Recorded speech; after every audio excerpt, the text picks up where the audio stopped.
पहलगाम हल्ल्यानंतर भारत ॲक्शन मोडवर आलाय। रोज नवनवे दणके पाकिस्तानला देतोय। त्यात पाकिस्तान अणुबॉम्ब आणि इतर काही राष्ट्रांच्या मदतीवर भारताला धमकावू पाहतोय।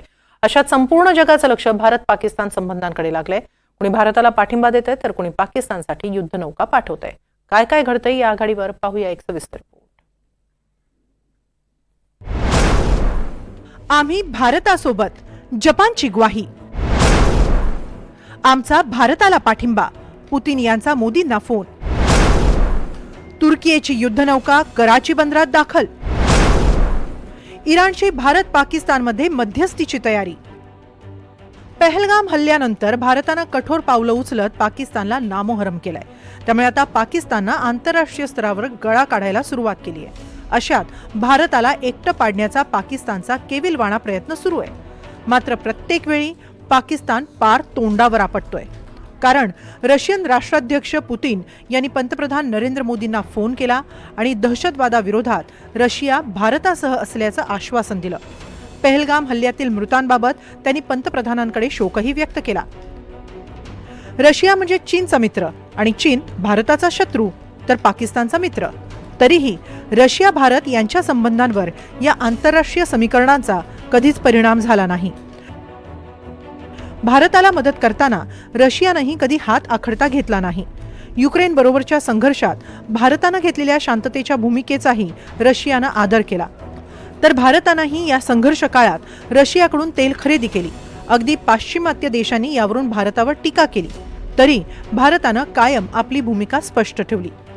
दुसरीकडे आज जपान आणि भारत यांची द्विपक्षीय बैठक पार पडली। या जपानचे संरक्षण मंत्री जनरल नाकातानी आणि भारताचे संरक्षण मंत्री राजनाथ सिंह यांच्यात ही बैठक झाली आणि त्यात नाकातानी यांनी दहशतवादाविरोधात जपान भारतासोबत असल्याची भूमिका मांडली। तसंच दोन्ही राष्ट्रांमध्ये संरक्षण विषयक चर्चाही झाली। भारत जपान हे क्वाडचे सदस्य आहेत। यात ऑस्ट्रेलिया आणि अमेरिकेचाही समावेश आहे। क्वाडकडून अनेकदा युद्धाभ्यासही केला जातो। आशियातील वाढत्या चीनी प्रभावाविरोधात हे देश एकवटलेत। दुसरीकडे इराणनं जरी पाकिस्तानला थेट पाठिंबा दिला नसला आणि भारताला विरोध केलेला नसला, तरी दोन्ही देशांमध्ये मध्यस्थीची भूमिका पार पाडण्याची तयारी इराणनं दर्शवली आहे। त्यासाठी इराणचे परराष्ट्र मंत्री अब्बास अराक्ची हे पाकिस्तानमध्ये दाखल झालेत। 8 आणि 9 मे रोजी ते भारतात दाखल होणार आहेत। सध्या इराण आणि अमेरिकेतले संबंध ताणले गेलेत। इराणकडून तेल खरेदी करणाऱ्या देशांवर दुय्यम निर्बंध लादण्याचा इशारा ट्रम्प यांनी दिलाय। त्यामुळे भारतासारख्या जुन्या व्यापारी मित्राला इराणला दुखवून चालणार नाही। तर पाकिस्तान हा मुस्लिम बहुल देश आहे, त्यामुळे इराणनं मध्यस्थीची भूमिका उचलली आहे। इराणचे परराष्ट्र मंत्री अराक्ची यांचं पाकिस्तानच्या रावळपिंडी विमानतळावर पाकिस्तानी पदाधिकाऱ्यांकडून स्वागत करण्यात आलं। ते आपल्या भेटीत पाकिस्तानी परराष्ट्र मंत्री इशाक दार यांना भेटणार आहेत। तसंच पाकिस्तानी अध्यक्ष आणि पंतप्रधानांचीही भेट घेतील।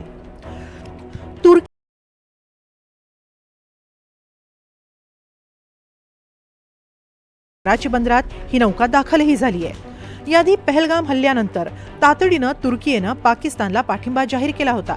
तेव्हाही पाकिस्तानच्या दिमतीसाठी काही शस्त्र आणि विमानं पाठवली होती आणि आता युद्धनौका पाठवली। मात्र हे करताना तुर्कीला भारताच्या दानशूरतेचा विसर पडलाय। काही वर्षांपूर्वी तुर्कीमध्ये आलेल्या भीषण भूकंपावेळी भारतानं तुर्कीला सढळ हस्ते मदत केली होती। मात्र तुर्की ही मदत सोयीस्कररित्या विसरलाय असंच म्हणावं लागेल। तुर्की आणि चीन आणि काही छोटी इस्लामी राष्ट्र सोडली तर पाकिस्तानला म्हणावा तितका आंतरराष्ट्रीय पाठिंबा नाही आणि हे पाकिस्तानही जाणतोच। म्हणूनच पाकिस्ताननं संयुक्त राष्ट्रांकडे धाव घेत मदतीची याचना केली आहे। संयुक्त राष्ट्रांच्या सुरक्षा परिषदेच्या बैठकीची मागणी केली आहे। यात बंद दाराआड चर्चा व्हावी अशी पाकिस्तानची अपेक्षा आहे।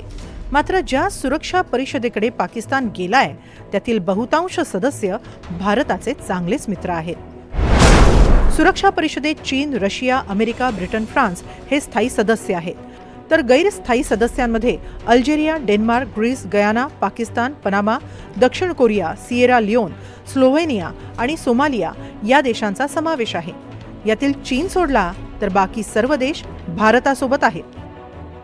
त्यामुळे पाकिस्ताननं कितीही गळा काढला तरी भारताची आंतरराष्ट्रीय प्रतिमा आणि पाकिस्तानची आंतरराष्ट्रीय प्रतिमा या जमीन आसमानाचा फरक आहे। Bureau report, NDTV Marathi.